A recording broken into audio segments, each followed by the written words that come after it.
สนับสนุนกฎหมายคู่ประชาชนโดยชมรมทนายความจังหวัดพัทยา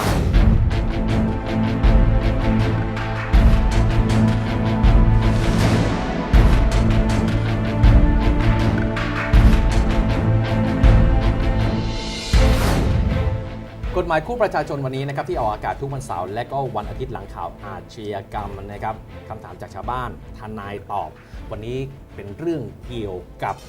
ทั่วไปนะครับที่เรามักจะได้เห็นนะครับว่า การแต่งงานการสมรสหรือว่าการไปอยู่ด้วยกันด้วยความเห็นชอบหรือไม่เห็นชอบจากผู้ปกครอง จะมีความผิดอย่างไรหรือไม่นะครับวันนี้อีก1วันจะได้รับการกระจ่างนะครับจากทนายธนาเศรษฐ์ตุ้มทองประธานชมรมทนายความจังหวัดพัทยาสวัสดีครับทนายครับสวัสดีครับจริงๆแล้วเนี่ยต้องบรรลุนิติภาวะก่อนหรือเปล่าถึงจะแต่งงานได้คือตามกฎหมายระบุไว้ว่านะครับการสมรสเนี่ยจะต้องทำได้ต่อเมื่อชายและหญิงมีอายุ17 ปีบริบูรณ์แล้ว17เลยฮะ17 ปีในบริความ บูรณ์ คิด แล้ว ของผมก็ยังคงคิดว่าน่าจะสัก18 ปีหรือเปล่าครับเพราะมันจะแบบว่ามีผมเคยได้ยินว่าบรรลุนิติภาวะอายุ18 ปีหรือว่า20 ปี20 ปีบรรลุนิติภาวะอ๋อ20 ปีคือบรรลุนิติภาวะใช่ครับแล้วมันจะมีความแตกต่างกับ18 ปีอันนั้นเขาเรียกว่าอะไรทนายผู้เยาว์ใช่ครับมันก็ค่อนข้างเยอะเหมือนกันเรื่องของตัวบทกฎหมายเนี่ยแต่เรื่องของการแต่งงานชายหญิงแต่งงานได้ต้องมีอายุ17 ปีบริบูรณ์ใช่ไหมฮะขึ้นไปอันนั้นไปจดทะเบียนสมรสได้เลยนะต้องได้รับความยินยอมจากผู้ปกครองพ่อแม่หรือผู้ปกครองให้ความยินยอม17 ปียังไงก็แล้วแต่ต้องได้รับการยินยอมจากพ่อแม่ผู้ปกครองก่อนใช่ครับแล้วไม่ต้องขอให้พ่อแม่ยินยอมไม่ได้ถ้าสมมติว่าผมเกินถ้าสมมติว่านะในกรณีที่ผมอายุสัก18ครับ19 20อันนี้ผมต้องขอพ่อแม่อีกป่ะจะผมจะแต่งงานก็ คือถ้าเกิดว่าบรรลุนิติภาวะเนี่ยไม่ต้องขอบรรลุนิติภาวะก็คือ20ก็20อันนี้ไม่ต้องขอแต่ว่าตั้งแต่17ถึงก่อน20เนี่ยอันนี้สมรสได้แต่ต้องขอถ้าสมมติต่ำกว่า17ลงมาล่ะต่ำกว่า17ลงมาเนี่ยมันจะถามว่าได้ไหมได้แต่ต้องให้ศาลอนุญาตอันนี้ไม่ใช่พ่อแม่อนุญาตนะใช่ต้องศาลถ้าต่ำกว่า17เนี่ยศาลต้องอนุญาตหลายคนอาจจะมองว่าเอาก็ข้างบ้านฉันอายุ16 ปีอายุ15 ปีจบม.3 ก็แต่งงานกันแล้วนี่แต่งงานแต่เขาไม่ได้จดทะเบียนสมรสตามกฎหมายอันนั้นสามารถพึงกระทำได้แต่ถ้าสมมติไปจดทะเบียนสมรสต้อง17 ปีบริบูรณ์ขึ้นไปโดยพ่อแม่หรือผู้ปกครองเนี่ยยินยอมการยินยอมเนี่ยคือต้องไปที่อำเภอหรือสำนักงานเขตที่มีอำนาจในการรับจดทะเบียนสมรสคือพ่อแม่เนี่ยหรือผู้ปกครองเนี่ยต้องไปให้ความยินยอมโดยการลงชื่อในทะเบียนสมรสขณะที่เราจดทะเบียนสมรสเลยนะอันนี้เราพูดถึงกรณีที่จดอายุ17 ปีอายุ17 ปีขึ้นไปแต่ยังไม่ถึง20 ปียังไม่บรรลุนิติภาวะคือพ่อแม่ผู้ปกครองเนี่ยต้องไปเซ็นยินยอมต่อหน้าเจ้าหน้าที่คือเซ็นในทะเบียนสมรสเลยว่ายินยอมให้บุคคล2 คนนี้ทำการสมรสกันหรือทำเป็นหนังสือยินยอมคือพ่อแม่ผู้ปกครองทำหนังสือยินยอมไปว่าในกรณีที่ไม่ได้ไปเองนะว่าให้นายนี้กับนายนี้กับนางสาวนี้สมรสกันแล้วทำหนังสือยินยอมลงชื่อไว้หรือในกรณีที่ไม่สามารถที่จะให้ความยินยอมเป็นหนังสือได้ก็อาจจะให้ความยินยอมเป็นด้วยวาจาต่อหน้าพยานก็สามารถทำได้ก็สามารถทำได้เช่นกันพยานนี่ต้องอย่างน้อยต้อง2 คนขึ้นไปก็แสดงว่าที่เราได้เห็นที่หลายๆคนเขาบอกว่าเขาแต่งงานแล้วอันนั้นแสดงว่าถ้าสมมติเขาอายุประมาณสัก15 16 17อย่างนี้นะฮะแสดงว่าเขาก็ยังไม่ได้ไปจดทะเบียนถ้าสมมติในกรณีที่พ่อแม่เขายังไม่ได้ยินยอมหรือว่าต่างๆก็จดทะเบียนไม่ได้อยู่แล้วครับเจ้าพนักงานรับจดให้ไม่ได้อย่างนั้นต้อง17 ปีและ17 ปีบริบูรณ์ขึ้นไปได้รับความยินยอมหรือต่ำกว่า17ต้องให้ศาลเป็นคนอนุญาตคือมีคำพิพากษาของศาลให้ทำการสมรสกันได้แล้วในกรณีนี้อันนี้คือทั่วไปนะครับคุณผู้ชมที่ชายหญิงเขาแต่งงานแล้วก็มีการจดทะเบียนสมรสนะครับแต่ปรากฏว่านะครับอายุสัก16อายุสัก16นะฮะเผอิญน้องเขาเป็นผู้หญิงเผอิญมีแฟนเนี่ยก็ประมาณอายุ25 ปีแล้วล่ะแต่ปรากฏว่าน้องเนี่ยเขาก็รักและก็หนีตามไปกับผู้ชายโดยที่พ่อแม่ของฝ่ายหญิงไม่ได้ยินยอมใดๆทั้งสิ้นอย่างนี้เนี่ยพ่อแม่ฝ่ายหญิงจะสามารถแจ้งความเอาผิดกับผู้ชาย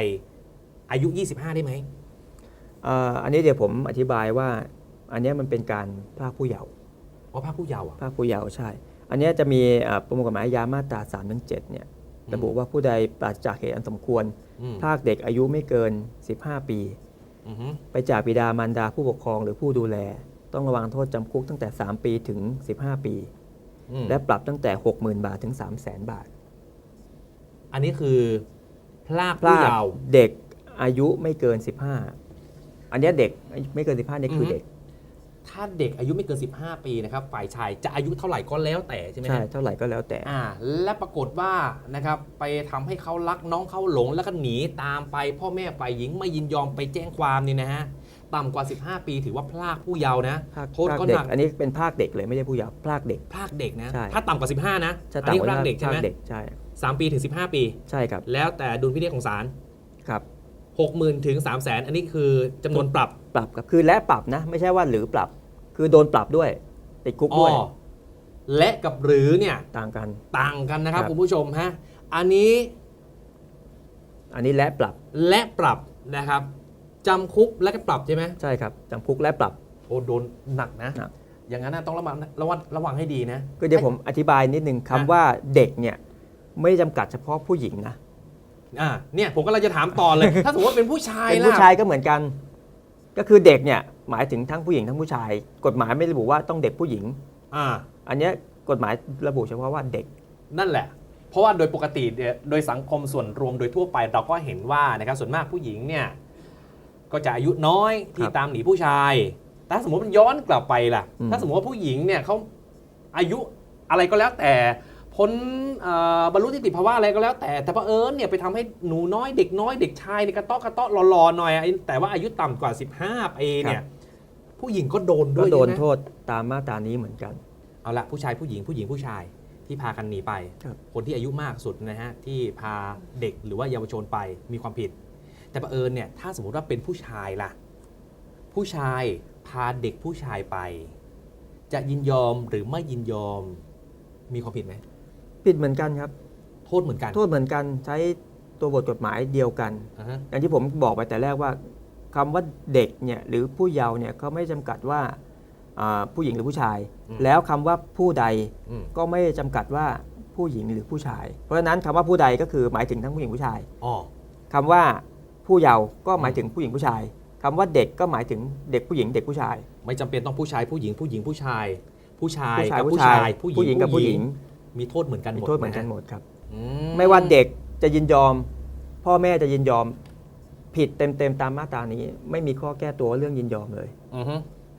มันมีบรรทัดฐานเดียวกันหรือไม่อย่างไร ถ้าสมมติว่าอายุเลย 15 ขึ้นไปถึง 18 หรือว่าถึง 20เนี่ยนะฮะความผิดมันจะมีความแตกต่างอะไรกันยังไงต่อเนื่องหรือเปล่า คือถ้าเกิดว่าอายุกว่า 15 ปี แต่ยังไม่เกิน 18 ปีเนี่ยครับถ้าเกิดว่าไม่ยินยอมถ้าไม่ยินยอมนะครับต้องระวังโทษจำคุกตั้งแต่ 2 ปีถึง 10 ปี 2 ปีถึง 10 ปี และปรับตั้งแต่ 40,000 ถึง 200,000 บาท อันนี้คือใครไม่ยินยอม พ่อแม่ คือทั้งผู้ปกครองหรือทั้งเด็กเนี่ยไม่ยินยอม แล้ว ก็มีกรณีที่เด็กผู้เยาว์อายุกว่า 15 ปี แต่ยังไม่เกิน18 ปีเนี่ยเพื่อหากำไร หรือเพื่ออนาจารเนี่ยแม้จะเต็มใจยินยอมไปด้วยเนี่ยก็มีโทษจำคุกตั้งแต่ 2 ปีถึง 10 ปี และปรับตั้งแต่ 40,000 ถึง 200,000 บาทเช่นกัน เท่ากันเลยนี่ ใช่ จะยินยอมหรือไม่ยินยอมโทษเหมือนกันนะฮะ ก็คือตามเนี้ยถ้าเกิดว่าผู้เยาว์อายุเกิน 15 แต่ไม่เกิน 18 ครับ แต่ว่าเราไม่ได้เอาเด็กผู้เยาว์คนนี้ไปเพื่อค้ากำไร หรือเพื่ออนาจารอันนี้ไม่ผิด 15 ถึง 18 ครับ ถ้าเด็ก ถ้าเด็กยินยอมไป ฮะ แต่ไม่ได้เกิดการเอาเด็กคนนี้ไปหากำไร จากการจะค้าประเวณีหรือแล้วแต่เนี่ยหรือไม่ได้มีการทำอนาจารเด็กคนนี้อันนี้ไม่มีความผิด ก็ถ้าไปแล้วไม่ได้มีการจับมือจับหรือว่าล่วงอะไรอย่างเงี้ยอันนี้ไม่ได้ล่วงเกินอะไรใดๆทั้งสิ้นเนี่ยนะฮะ ถ้าไม่อาจารย์เด็กเนี่ยไม่ผิด แต่ถ้าสมมติมีการล่วงเกินเพราะว่าเด็กเขาก็เต็มใจที่จะไปกับผมเขาก็มีอะไรกันกับผมอะไรอย่างเงี้ย ก็ผิดไงฮะ โดนด้วยใช่ไหม โดนครับโดนถึงยินยอมก็โดน ถ้าเกิดไม่ถึง 18จะโดนอยู่ ถ้าพา แล้ว ไปยังไม่ได้มีการล่วงละเมิดทางเพศใดๆทั้งสิ้น ไม่มีการจับ มือ มือถือแขนไม่มีการหอมแก้ม อะไรอย่างเงี้ยไม่ผิดครับไอการพรากเด็กพรากผู้เยาว์เนี่ยเราบางทีเราคิดกันเฉพาะพรากไปเพราะว่าเรื่องชู้สาวแต่จริงๆมันพรากไปเหตุอื่นก็ได้พรากไปเพื่อไปใช้งานพรากไปเพื่อไปค้ากำไรอย่างที่ผมบอกว่าค้ากำไรก็อาจจะพาเด็กเนี่ยออกไปทำงานไปขายตัวอย่างเงี้ยเหรอฮะอาจจะไม่ขายตัวก็ได้ อาจจะไปขายแรงงานอันนี้ก็มีความผิดตามที่ผมกล่าวไปข้างต้นเหมือนกันคือไม่เราอย่าไปมองเฉพาะว่าเรื่องชู้สาวไปเพราะว่าความรักอะไรเงี้ยมันไม่ใช่แค่นั้นการพากเนี่ยมันมากกว่านั้นคือพากไปค้ากำไรพากไปเพื่อที่จะบางทีพากไปเพื่อให้พ่อแม่เนี่ยรู้สึกเสียใจก็ได้อาจจะมีเจตนาที่จะไปพากเรื่องชู้สาวหรืออนาจารแต่พากไปด้วยเพื่อจะกลั่นแกล้งอันนี้มันก็เข้าหมดคือเราอย่าไปมองแค่เรื่องชู้สาวแต่ถ้าเกิดว่าพากไปเพื่อค้าประเวณีมันก็จะมีความผิดฐานค้าประเวณีต่างหากความผิดฐานค้ามนุษย์ต่างหากขึ้นมาอีกแต่เนี้ยเราคุยเฉพาะเรื่องพรากครับผมครับเพราะฉะนั้นการพรากไปเนี่ยไม่ว่าเอาไปทำอะไรถ้าเข้าข้อกฎหมายที่ผมบอกไปข้างต้นเนี่ยผิดตามประมวลกฎหมายนี้ทั้งหมดครับผมพ่อแม่ของฝ่ายใดฝ่ายหนึ่งที่ไม่ยินยอมสามารถที่จะไปแจ้งความเอาผิดได้ครับแล้วในกรณีที่ว่าหลังจากที่พ่อแม่ฝ่ายใดฝ่ายหนึ่งนะครับที่ไม่ยินยอมเนี่ยไปแจ้งความกับทางตำรวจก็มีการดำเนินตามกระบวนการอะไรของเขาในที่สุดนะครับคนที่พาเด็กหนีไปเขาก็กลับมาแล้วมีการตกลงกับพ่อแม่ขอขมามีการชดใช้ค่าเสียหายพ่อแม่ของผู้ที่ไม่ยินยอมที่ไปแจ้งความตอนแรกสามารถที่จะถอนการแจ้งความได้หรือไม่อย่างไรคดีพรากเด็กหรือพรากผู้เยาว์เนี่ยเป็นคดีที่ยอมความไม่ได้ยอมความไม่ได้ครับแต่การชดใช้ค่าเสียหายเนี่ยถือเป็นเหตุบรรเทาโทษที่ศาลจะลดโทษให้ได้ครับแต่ถ้าหากศาลอนุญาตให้ทั้งคู่สมรสกันก็อาจจะไม่มีความผิดก็คือไม่ต้องรับโทษถ้าศาลอย่างที่ผมบอกตอนแรกว่าถ้าอายุต่ำกว่า17ต้องให้ศาลอนุญาตให้ทำการสมรสคดีแบบนี้มีทางเดียวที่อาจจะไม่ติดคุกก็คือสมรสกันบางคนคิดว่ามันเป็นคดีเล็กน้อยคืออาจจะบ้านอยู่ใกล้ๆกันพาไปดูหนังมีการโอบมีการอะไรเนี้ยมีการจับของสงวนอะไรเงี้ยคิดว่ามันเป็นเรื่องเล็กน้อยจ่ายเงินไปก็จบแต่จริงๆคดีพรากเป็นคดีที่ร้ายแรงยอมความไม่ได้และโทษสูงยุคนี้มันเป็นแบบนี้นะครับคุณผู้ชมฮะแต่ว่าทั้งนี้ทั้งนั้นนะครับหลังจากที่ได้มีกฎหมายที่ผมพอที่จะทราบบ้างเล็กน้อยแต่เพื่อความกระจ่างนะครับทนายก็บอกว่าการสมรสนะฮะปกติเนี่ยฝ่ายหญิงจะต้องไปใช้นามสกุลของฝ่ายชายครับเมื่อก่อนเนี่ยการสมรสเนี่ยผู้หญิงต้องใช้นามสกุลของฝ่ายชายครับฝ่ายชายสามารถที่จะมาใช้นามสกุลฝ่ายหญิงได้ไหมตอนนี้มีพระราชบัญญัติชื่อบุคคลเกี่ยวกับการใช้นามสกุลแล้วก็มีพระราชบัญญัติคำนำหน้าหญิงอันเนี้ยเพิ่งออกพรบคำนำหน้าหญิงเนี้ยเพิ่งออกมาปี 2551 อันนี้เอาเรื่องชื่อสกุลก่อนตามชื่อสกุลเนี่ยกฎหมายกำหนดว่า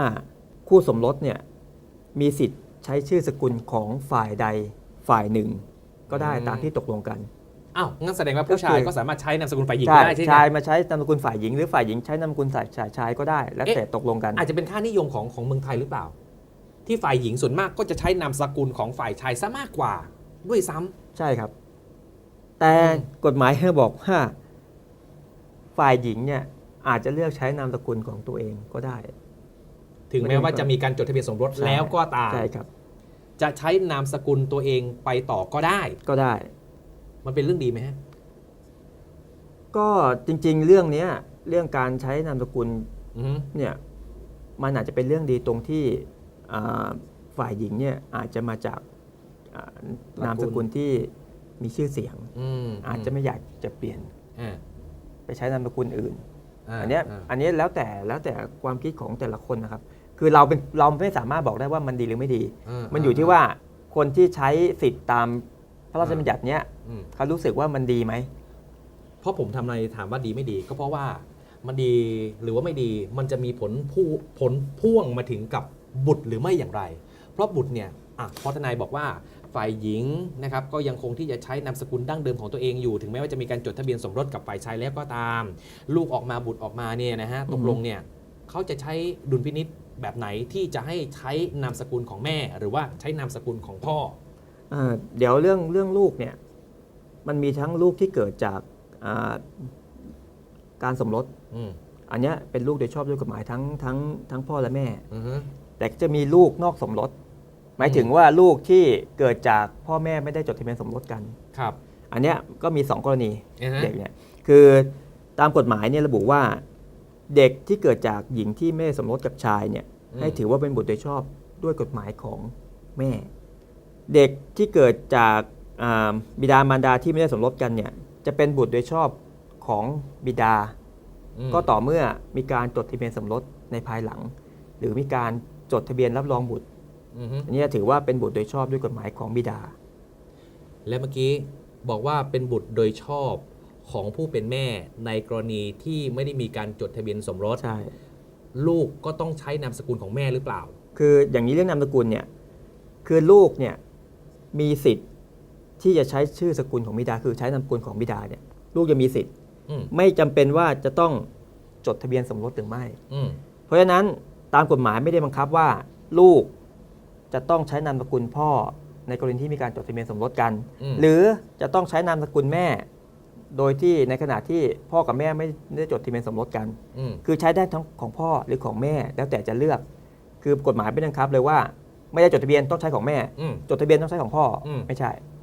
คือสามารถเลือกได้เลยตกลงกันได้และที่ทนายบอกว่าสิทธิ์ของแม่สิทธิ์อะไรฮะ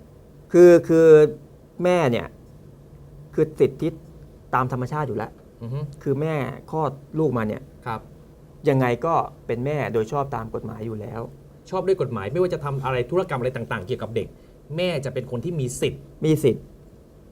มากกว่าหรือว่าแค่คนเดียวถ้าเกิดว่าไม่ได้จดทะเบียนสมรสกับพ่อหรือพ่อเนี่ยไม่ได้จดทะเบียนรับรองบุตรไว้เนี่ยแม่คนเดียวเท่านั้นที่มีสิทธิ์ในตัวลูกในการดูแลหรือการเซ็นเอกสารหรือการทำนิติกรรมต่างๆแทนลูกนี่คือสิทธิ์แม่คนเดียวใช่ในกรณีที่ยังไม่ได้มีการจดทะเบียนสมรสอันนี้เขาเรียกว่าบุตรนอกสมรสใช่ไหมใช่ครับของบิดาครับผมแต่เป็นบุตรโดยชอบด้วยกฎหมายของแม่อยู่แล้วตามอันนี้ไม่ได้ตามกฎหมายนะคือตามธรรมชาติเลยคือลูกเนี่ยเป็นบุตรโดยชอบของแม่ตามธรรมชาติแล้วกลับไปว่าถ้าเป็นบุตรที่ชอบด้วยกฎหมายก็คือมีการจดทะเบียนสมรสในภายหลังก็ได้หรือจดทะเบียนสมรสก่อนจดทะเบียนสมรสภายหลังจากมีลูกแล้วก็ได้หรือไม่จดทะเบียนสมรสแต่ว่าไปจดทะเบียนรับรองบุตรอันนี้ก็เป็นบุตรโดยชอบของพ่อเหมือนกันครับผมนอกจากนามสกุลแล้วคำนำหน้าล่ะคำนำหน้านามล่ะอย่างเช่นผู้ชายเนี่ยไม่ว่าจะเล็กจะขออภัยมันต้อง15 ปีขึ้นไปถึงจะเป็นนายถูกไหมครับถูกครับนายเนี่ยถึงจะแต่งงานแล้วก็ตามก็ยังคงเป็นนายแต่ผู้หญิงถ้ามีการแต่งงานเมื่อไหร่ปุ๊บเนี่ยจดทะเบียนสมรสเรียบร้อยเป็นนางทันทีไม่ใช่ครับคือมีพระราชบัญญัติคำนำหน้าหญิงพุทธศักราช 2551 ครับกำหนดไว้ว่าหญิงซึ่งจดทะเบียนสมรสแล้วเนี่ยจะใช้คำนำหน้าว่านางหรือนางสาวก็ได้ตามแต่สมัครใจครับไม่ได้บังคับว่าต้องใช้แต่คนโดยทั่วไปเขาคิดอย่างนี้นะนางสาวนี่คือสาวโสดคือสาวยังไม่ได้แต่งงานแต่ถ้านางเมื่อไหร่ปุ๊บแสดงว่าผ่านการมีสามีครับเดี๋ยวนี้ไม่ใช่แล้วเดี๋ยวนี้ดูไม่ได้แล้วครับดูจากคำนำหน้าไม่ได้แล้วเพราะว่าเขามีสิทธิ์เลือกว่าจะใช้นางหรือนางสาวก็ได้แสดงว่าอย่างนั้นเนี่ยถึงแม้ว่าจะแต่งงานแล้วก็ตามแต่เขาก็ยังมีสิทธิ์ที่จะใช้นางสาวก็ยังได้อยู่ครับถึงแม้ว่าอายุเนี่ยก็ปาไป80-90ก็ยังคงทำได้อยู่ก็ทำได้อยู่ก็บางคนเนี่ยทั้งคำนำหน้านามเนี่ยนางสาวจดทะเบียนสมรสแล้วนะใช้นางสาวจะนามสกุลเดิมด้วยครับอันนี้ถ้าเกิดคนไม่รู้จักก็คิดว่าอาจจะเป็นคนโสดแต่จริงๆมันไม่ใช่อันนี้เป็นสิทธิ์ของโดยชอบด้วยกฎหมายของผู้หญิงเขาเลยนะว่าเขาจะเลือกใช้คำว่านางหรือนางสาวใช้นามสกุลตัวเองหรือนามสกุลของสามีอันนี้กฎหมายให้รับรองสิทธิ์ของเขาเต็มที่ ค่อนข้างที่ชัดเจนนะครับคุณผู้ชมหากมีคำถามเพิ่มเติมนะครับสแกน QR code แล้วก็ส่งคำถามมาได้นะครับแล้วก็เรื่องราวต่างๆนะครับที่ปัจจุบันยังคงมีให้เห็นอยู่นะฮะหลังจากที่เมื่อสัปดาห์ก่อนเราได้มีการพูดคุยเกี่ยวกับเรื่องการล่วงละเมิดทางเพศก็จะมีเกณฑ์อายุต่างๆนะครับแต่ว่าวันนี้นะที่เราได้มีการพูดคุยกันนะครับเกี่ยวกับเรื่องของการพรากผู้เยาว์หรือว่าฝ่ายใดฝ่ายหนึ่งนะครับหนีตามคู่ที่คิดว่าชอบแล้วก็รักที่สุดไปมันก็จะมีความผิดนะฮะเพราะว่าบางทีเนี่ยช่วงอายุเนี่ยที่เรียกว่าเด็กและก็เยาวชนบรรลุนิติภาวะมันก็ยังคงมีตัวบทกฎหมายกำหนดไว้อยู่ทนายมีอะไรที่จะแนะนำไปถึงโดยเฉพาะน้องๆเยาวชนหลายๆคนเนี่ยบางทีเนี่ยหนีตามกันไปไม่ว่าจะเป็นผู้ชายผู้หญิงจะมีการกระตุ้นเตือนอย่างไรแล้วพ่อแม่ควรจะทำตรงไหนฮะเจอเลยฮะครับเราคงห้ามเรื่องความรักไม่ได้คือความรักเนี่ยมันอยู่คู่กับคนทุกคนต้องมีความรักไม่ว่าจะรักพ่อรักแม่รักเพื่อนหรือรักในเชิงชู้สาวแต่ว่าเราก็ต้องดูว่าในช่วงนั้นน่ะเรามีความพร้อมหรือเราอยู่ในช่วงไหนของชีวิตคือคนที่จะเสียใจที่สุดจากการกระทำของเราเนี่ยคือพ่อแม่เพราะนั้นการที่เด็กเนี่ยหรือผู้เยาว์เนี่ยที่ยังไม่บรรลุนิติภาวะแล้วก็ยังอยู่ในวัยเรียนเนี่ยควรจะคิดถึงพ่อแม่เยอะๆเพราะการกระทำที่เราทำไปเนี่ยอาจจะไม่ได้ไม่ได้ไปทำผิดอะไรแต่ว่าพากันไปเที่ยวธรรมดาแต่อาจจะมีการจับไม้จับมือหรือว่าการโอบกอดเนี่ยถามว่ากฎหมายเนี่ยเขาไม่ได้ดูว่าเราไม่ได้ตั้งใจแต่เป็นความผิดมันก็คือความผิดพ่อแม่สามารถเอาผิดกับบุคคลที่พรากเด็กหรือผู้เยาว์นั้นไปได้และเป็นคดีที่ยอมความไม่ได้เพราะฉะนั้นถ้าเกิดทำไปแล้วเนี่ยมันย้อนกลับมาไม่ได้เราอาจจะเสียอนาคตไปเลยยังไงก็ตามแต่นะครับความรักเป็นสิ่งสวยงามแต่ก็ต้องถูกคลองคลองธรรมในสังคมไทยและก็กฎหมายของประเทศไทยด้วยเช่นกันวันนี้กระจ่างมากครับท่านทนายขอบคุณนะครับทนายธนาเศรษฐ์ตุ้มทองประธานชมรมทนายความจังหวัดพัทยาขอบคุณครับขอบคุณครับอย่าลืมติดตามชมนะครับกฎหมายคู่ประชาชนที่ออกอากาศทุกวันเสาร์และวันอาทิตย์หลังข่าวอาชญากรรมน่าจะเป็นประโยชน์ไม่มากก็น้อยนะครับคุณผู้ชมมีคำถามเพิ่มเติมชาวบ้านถามทนายตอบก็สามารถที่จะส่งมาได้นะครับผ่านทางแอปพลิเคชัน LINE ตรงนี้ขอบคุณทุกการติดตามครับช่วงนี้เราจะพักกันสักครู่เดี๋ยวช่วงหน้ายังคงที่จะมีเหตุการณ์บรรยากาศต่างๆที่เกิดขึ้นทั่วทั้งพัทยาบางละมุงให้ติดตามจากทางทีมข่าว TVN News พัทยากันต่อครับ